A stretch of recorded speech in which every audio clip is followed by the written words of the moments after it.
ನಿರ್ಮಾಣ ಹಂತದ ಸೇತುವೆಯಿಂದ ಕಾರೊಂದು ನದಿಗೆ ಬಿದ್ದ ಪರಿಣಾಮ ಮೂವರು ಸಾವಿಗೀಡಾದ ಘಟನೆಯು ಉತ್ತರ ಪ್ರದೇಶದ ಫರೀದ್ಪುರದಲ್ಲಿ ನಡೆದಿದೆ. ಕಾರಿನಲ್ಲಿದ್ದ ಮೂವರು ಗೂಗಲ್ ಮ್ಯಾಪ್ ಬಳಸಿಕೊಂಡು ತೆರಳುತ್ತಿದ್ದರು. ಸೇತುವೆ ಸಂಪೂರ್ಣ ನಿರ್ಮಾಣವಾಗಿರದ ಕಾರಣ ಕಾರು ಮಧ್ಯದಲ್ಲೇ ನದಿಗೆ ಬಿದ್ದಿದೆ ಎಂದು ಪೊಲೀಸರು ತಿಳಿಸಿದರು. ಮೃತರನ್ನು ಫರೂಕಾಬಾದ್ನ ವಿವೇಕ್ ಕುಮಾರ್ ಮತ್ತು ಅಮಿತ್ ಎಂದು ಗುರುತಿಸಲಾಗಿದೆ. ಇನ್ನೊಬ್ಬನ ಗುರುತು ಪತ್ತೆಯಾಗಿಲ್ಲ. ಆತನ ಪತ್ತೆ ಹಚ್ಚುವ ಪ್ರಯತ್ನವು ನಡೆಯುತ್ತಿದೆ ಎಂದು ಪೊಲೀಸರು ತಿಳಿಸಿದರು. ಇಬ್ಬರು ಸಹೋದರರು ಹಾಗೂ ಮತ್ತೋರ್ವ ಬರೇಲಿಯಿಂದ ಬದೌನ್ ಜಿಲ್ಲೆಯ ದತ್ತಗಂಜ್ಗೆ ತೆರಳುತ್ತಿದ್ದರು.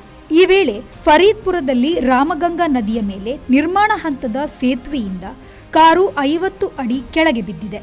ಇದನ್ನು ಗಮನಿಸಿದ ಗ್ರಾಮಸ್ಥರು ಕಾರನ್ನು ನದಿಯಿಂದ ಹೊರತೆಗೆದಿದ್ದಾರೆ. ಅಷ್ಟರಲ್ಲೇ ಅದರಲ್ಲಿದ್ದ ಮೂವರು ಸಾವಿಗೀಡಾಗಿದ್ದರು.